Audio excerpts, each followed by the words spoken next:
Habakuk pasal 1 ayat 1 sampai pasal 3 ayat 19. Ucapan ilahi dalam penglihatan Nabi Habakuk. Berapa lama lagi, Tuhan, aku berteriak, tetapi tidak kau dengar. Aku berseru kepadamu, penindasan, tetapi tidak kau tolong. Mengapa engkau memperlihatkan kepadaku kejahatan, sehingga aku memandang kelaliman?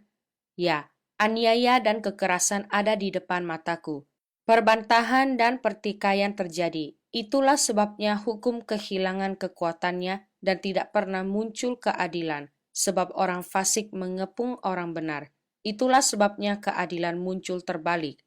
Lihatlah di antara bangsa-bangsa dan perhatikanlah. Jadilah heran dan tercengang-cengang, sebab aku melakukan suatu pekerjaan dalam zamanmu yang tidak akan kamu percayai jika diceritakan. Sebab sesungguhnya akulah yang membangkitkan orang Kasdim, bangsa yang garang dan tangkas itu, yang melintasi lintang bujur bumi untuk menduduki tempat kediaman, yang bukan kepunyaan mereka. Bangsa itu dahsyat dan menakutkan. Keadilannya dan keluhurannya berasal daripadanya sendiri. Kudanya lebih cepat daripada macan tutul, dan lebih ganas daripada serigala pada waktu malam. Pasukan berkudanya datang menderap. Dari jauh mereka datang.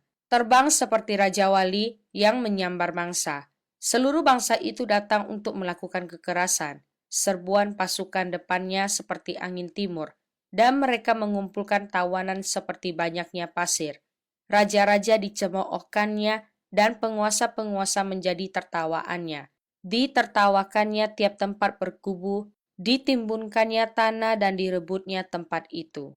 Maka berlarilah mereka seperti angin dan bergerak terus. Demikianlah mereka bersalah dengan mendewakan kekuatannya. Bukankah engkau ya Tuhan, dari dahulu Allahku yang maha kudus? Tidak akan mati kami. Ya Tuhan, telah kau tetapkan dia untuk menghukumkan.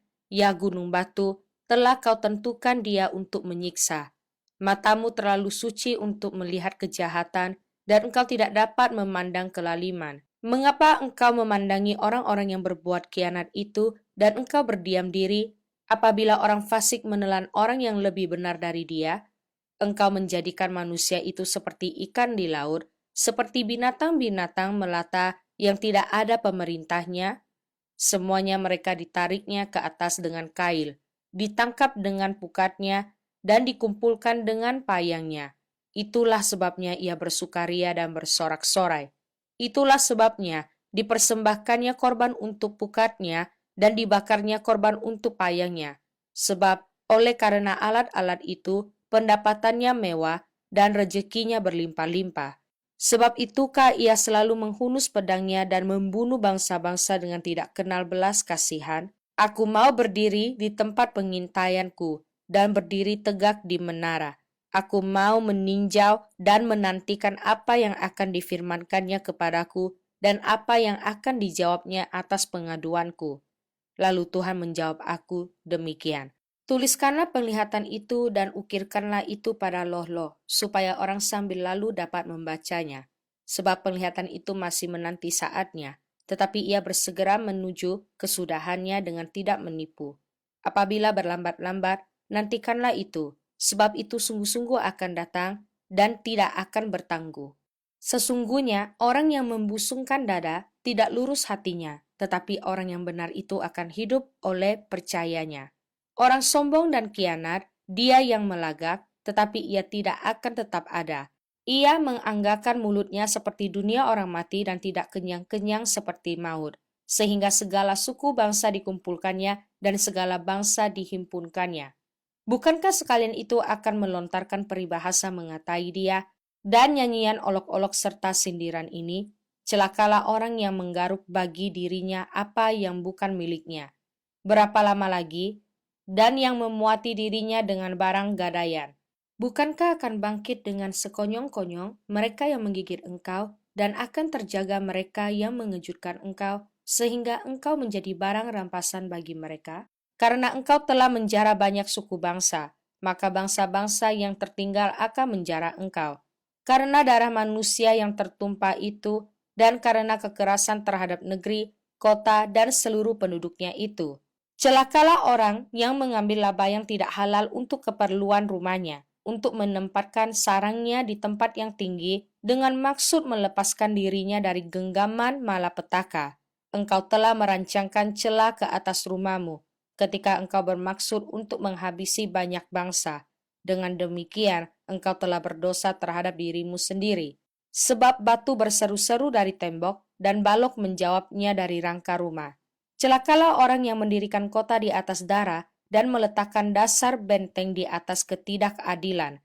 Sesungguhnya bukankah dari Tuhan semesta alam asalnya bahwa bangsa-bangsa bersusah-susah untuk api dan suku-suku bangsa berlelah untuk yang sia-sia? Sebab bumi akan penuh dengan pengetahuan tentang kemuliaan Tuhan seperti air yang menutupi dasar laut.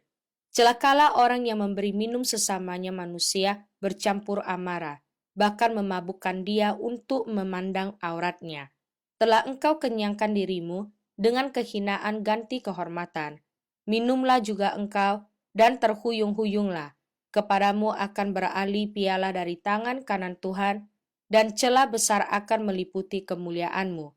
Sebab kekerasan terhadap gunung Libanon akan menutupi engkau, dan pemusnahan binatang-binatang akan mengejutkan engkau.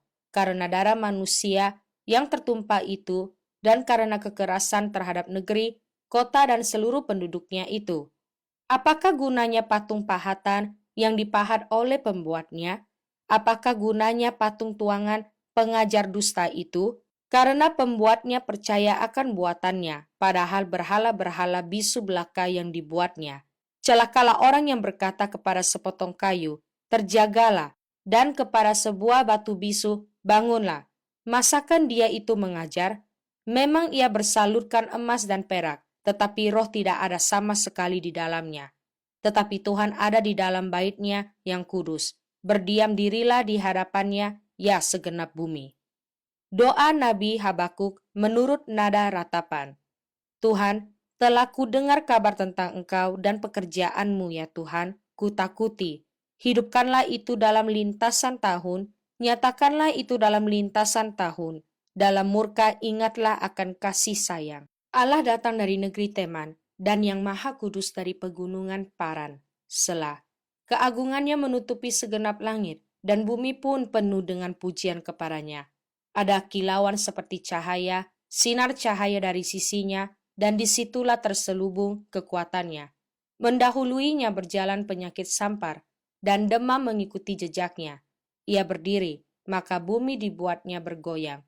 Ia melihat berkeliling, maka bangsa-bangsa dibuatnya melompat terkejut. Hancur gunung-gunung yang ada sejak purba, merendah bukit-bukit yang berabad-abad. Itulah perjalanannya berabad-abad. Aku melihat kemah-kemah orang Kushan tertekan, kain-kain tenda tanah Midian menggetar. Terhadap sungai-sungaikah ya Tuhan? Terhadap sungai-sungaikah murkamu bangkit? Atau terhadap lautkah amarahmu sehingga engkau mengendarai kuda dan kereta kemenanganmu? Busurmu telah kau buka, telah kau isi dengan anak panah. Selah. Engkau membelah bumi menjadi sungai-sungai, melihat engkau gunung-gunung gemetar, air bah menderu lalu, samudra raya memperdengarkan suaranya dan mengangkat tangannya. Matahari, bulan berhenti di tempat kediamannya, karena cahaya anak-anak panahmu yang melayang laju, karena kilauan tombakmu yang berkilat. Dalam kegeraman engkau melangkah melintasi bumi, dalam murka engkau menggasak bangsa-bangsa. Engkau berjalan maju untuk menyelamatkan umatmu, untuk menyelamatkan orang yang kau urapi. Engkau meremukkan bagian atas rumah orang-orang fasik, dan kau buka dasarnya sampai batu yang penghabisan. Selah. Engkau menusuk dengan anak panahnya sendiri, kepala laskarnya, yang mengamuk untuk menyerahkan aku dengan sorak-sorai, seolah-olah mereka menelan orang tertindas secara tersembunyi. Dengan kudamu, engkau menginjak laut, timbunan air yang membuih. Ketika aku mendengarnya, gemetarlah hatiku. Mendengar bunyinya, menggigillah bibirku. Tulang-tulangku seakan-akan kemasukan sengal, dan aku gemetar di tempat aku berdiri. Namun dengan tenang akan kunantikan hari kesusahan yang akan mendatangi bangsa yang bergerombolan menyerang kami. Sekalipun pohon ara tidak berbunga, pohon anggur tidak berbuah, hasil pohon zaitun mengecewakan. Sekalipun ladang-ladang tidak menghasilkan bahan makanan, kambing domba terhalau dari kurungan, dan tidak ada lembu sapi dalam kandang. Namun aku akan bersorak-sorak di dalam Tuhan, beria-ria di dalam Allah yang menyelamatkan aku. Allah Tuhanku itu kekuatanku. Ia membuat kakiku seperti kaki rusa. Ia membiarkan aku berjejak di bukit-bukitku untuk pemimpin biduan dengan permainan kecapi. Mazmur pasal 147 ayat 1 sampai ayat 6. Haleluya! Sungguh, bermazmur bagi Allah kita itu baik, bahkan indah dan layaklah memuji-muji itu. Tuhan membangun Yerusalem. Ia mengumpulkan orang-orang Israel yang tercerai-berai. Ia menyembuhkan orang-orang yang patah hati dan membalut luka-luka mereka. Ia menentukan jumlah bintang-bintang dan menyebut nama-nama semuanya. Besarlah Tuhan kita dan berlimpahlah kekuatan. Kebijaksanaannya tak terhingga. Tuhan menegakkan kembali orang-orang yang tertindas, tetapi merendahkan orang-orang fasik sampai ke bumi. Amsal pasal 31 ayat 15 sampai ayat 17. Ia bangun kalau masih malam, lalu menyediakan makanan untuk seisi rumahnya, dan membagi-bagikan tugas kepada pelayan-pelayannya perempuan. Ia membeli sebuah ladang yang diingininya, dan dari hasil tangannya kebun anggur ditanaminya. Ia mengikat pinggangnya dengan kekuatan, ia menguatkan lengannya. Wahyu pasal 16 ayat 12 sampai pasal 17 ayat 8. Dan malaikat yang keenam menumpahkan cawannya ke atas sungai yang besar, sungai Efrat. Lalu keringlah airnya, supaya siaplah jalan bagi raja-raja yang datang dari sebelah timur. Dan aku melihat dari mulut naga, dan dari mulut binatang, dan dari mulut nabi palsu itu keluar 3 roh najis yang menyerupai katak. Itulah roh-roh setan yang mengadakan perbuatan-perbuatan ajaib, dan mereka pergi mendapatkan raja-raja di seluruh dunia untuk mengumpulkan mereka guna peperangan pada hari besar, yaitu hari Allah yang Maha Kuasa. Lihatlah, aku datang seperti pencuri. Berbahagialah dia yang berjaga-jaga dan yang memperhatikan pakaiannya, supaya ia jangan berjalan dengan telanjang dan jangan kelihatan kemaluannya. Lalu ia mengumpulkan mereka di tempat yang dalam bahasa Ibrani disebut Harmagedon, dan malaikat yang ketujuh menumpahkan cawannya ke angkasa. Dan dari dalam bait suci, kedengaranlah suara yang nyaring dari tata itu. Katanya, sudah terlaksana. Maka memancarlah kilat dan menderulah bunyi guru, dan terjadilah gempa bumi yang dahsyat seperti belum pernah terjadi sejak manusia ada di atas bumi. Begitu hebatnya gempa bumi itu. Lalu terbelahlah kota besar itu menjadi 3 bagian, dan runtuhlah kota-kota bangsa-bangsa yang tidak mengenal Allah. Maka teringatlah Allah akan Babel yang besar itu untuk memberikan kepadanya cawan yang penuh dengan anggur kegeraman murkanya. Dan semua pulau hilang lenyap dan tidak ditemukan lagi gunung-gunung. Dan hujan es besar seberat 100 pon jatuh dari langit menimpa manusia, dan manusia menghujat Allah karena malapetaka hujan es itu, sebab malapetaka itu sangat dahsyat. Lalu datanglah seorang dari ketujuh malaikat yang membawa ketujuh cawan itu dan berkata kepadaku, mari ke sini, aku akan menunjukkan kepadamu putusan atas pelacur besar yang duduk di tempat yang banyak airnya. Dengan dia raja-raja di bumi telah berbuat cabul, dan penghuni-penghuni bumi telah mabuk oleh anggur percabulannya. Dalam roh aku dibawanya ke padang gurun, dan aku melihat seorang perempuan duduk di atas seekor binatang yang merah ungu, yang penuh tertulis dengan nama-nama hujat. Binatang itu mempunyai 7 kepala dan 10 tanduk, dan perempuan itu memakai kain ungu dan kain kirmizi yang dihiasi dengan emas, permata dan mutiara, dan di tangannya ada suatu cawan emas penuh dengan segala kekejian dan kenajisan percabulannya, dan pada dahinya tertulis suatu nama, suatu rahasia, Babel besar, ibu dari wanita-wanita pelacur dan dari kekejian bumi. Dan aku melihat perempuan itu mabuk oleh darah orang-orang kudus dan darah saksi-saksi Yesus. Dan ketika aku melihatnya, aku sangat heran.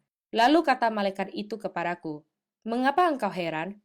Aku akan mengatakan kepadamu rahasia perempuan itu dan rahasia binatang yang memikulnya, binatang yang berkepala 7 dan bertanduk 10 itu.